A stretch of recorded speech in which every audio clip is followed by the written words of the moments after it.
The path is clear. A voice moving Saxa's lips and rigid white throat. You are constrained over there to follow it in time, one step after another. But here it's possible to see the whole shape at once.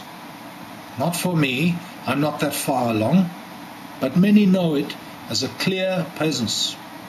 Shape isn't really the right word. Let me be honest with you. I'm finding it harder to put myself in your shoes. Problems you may be having, even those of global implications, seem to many of us here only trivial side trips. You are off on a winding and difficult road which you conceive to be wide and straight. An autobahn you can travel at your ease. Is it any use for me to tell you that all you believe real is illusion? I don't know whether you'll listen or ignore it. You only want to know about your path, your autobahn. All right. Mauve. That's in the pattern. The invention of mauve. The coming to your level of the color mauve. Are you listening, Generaldirektor? I am listening, Herr Rathenau, replies Smaragd of IG Farben. Tyrian purple, alizarin and indigo, other coal tar dyes are here, but the important one is mauve. William Perkin discovered it in England, but he was trained by Hoffman, who was trained by Liebig. There is a succession involved. If it is karmic, it's only in a very limited sense. Another Englishman, Herbert Ganister, and a generation of chemists he trained. Then the discovery of oneirin. Ask your man Wimper. He is the expert on cyclicized benzyl isoquinolines. Look into the clinical effect of the drug. I don't know. It seems that you might look in that direction. It converges with the Mauve-Perkin-Ganister line. But all I have is the molecule, the sketch. Metoneirin as the sulfate. Not in Germany, but in the United States. There is a link to the United States, a link to Russia. Why do you think von Malzen and I saw the Rapallo Treaty through? It was necessary to move to the east. Wimper can tell you. Wimper, the V-man, was always there. Why do you think we wanted Krupp to sell them agricultural machinery so badly? It was also part of the progress. At the time, I didn't understand it as clearly as I do now. But I knew what I had to do. Consider coal and steel. There is a place where they meet. The interface between coal and steel is coal tar. Imagine coal, down in the earth, dead black, no light, the very substance of death. Death, ancient, prehistoric, species we will never see again. Growing older, blacker, deeper, in layers of perpetual night. Above ground, the steel rolls out fiery, bright. But to make steel, the coal tars, darker and heavier, must be taken from the original coal. Earth's excrement, purged out for the ennoblement of shining steel, passed over. We thought of this as an industrial process. It was more. We passed over the coal tars. 1,000 different molecules waited in the praterite dung. This is the sign of revealing, of unfolding.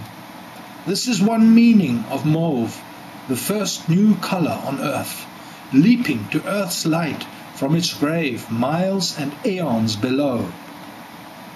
There is the other meaning, the succession. I can't see that far yet.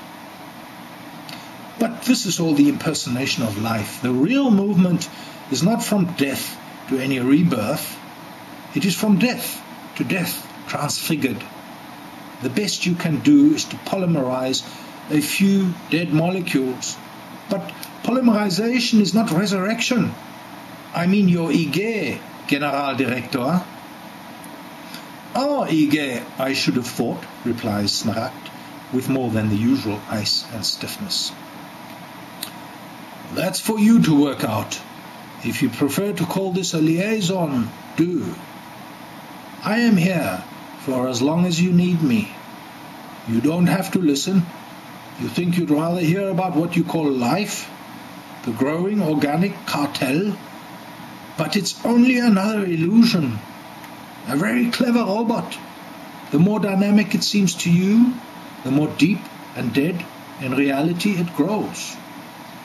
Look at the smokestacks, how they proliferate, fanning the wastes of original waste over greater and greater masses of city. Structurally, they are the strongest in compression. A smokestack can survive any explosion, even the shockwave from one of the new cosmic bombs. A bit of a murmur around the table at this, as you all must know. The persistence, then, of structures favoring death. Death converted into more death, perfecting its reign, just as the buried coal grows denser and overlaid with more strata, epoch on top of epoch, city on top of ruined city. This is the sign of death, the impersonator. These signs are real. They are also symptoms of a process. The process follows the same form, the same structure. To apprehend it, you will follow the signs. All talk of cause and effect is secular history, and secular history is a diversionary tactic. Useful to you, gentlemen, but no longer to us here. If you want the truth, I presume, you must look into the technology of these matters, even into the hearts of certain molecules. It is they, after all, which dictate temperatures, pressures, rates of flow, costs, profits, the shapes of towers. You must ask two questions. First, what is the real nature of synthesis? And then, what is the real nature of control? You think you know. You cling to your beliefs. But sooner or later, you will have to let them go. A silence which prolongs itself. There is some shifting in the seats around the table, but the sets of little fingers stay in touch. Herr Rathenau, could you tell me one thing? It is Heinz Rittenstoß, the irrepressible Nazi wagon gadabout.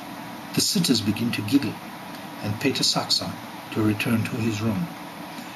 Is God really Jewish?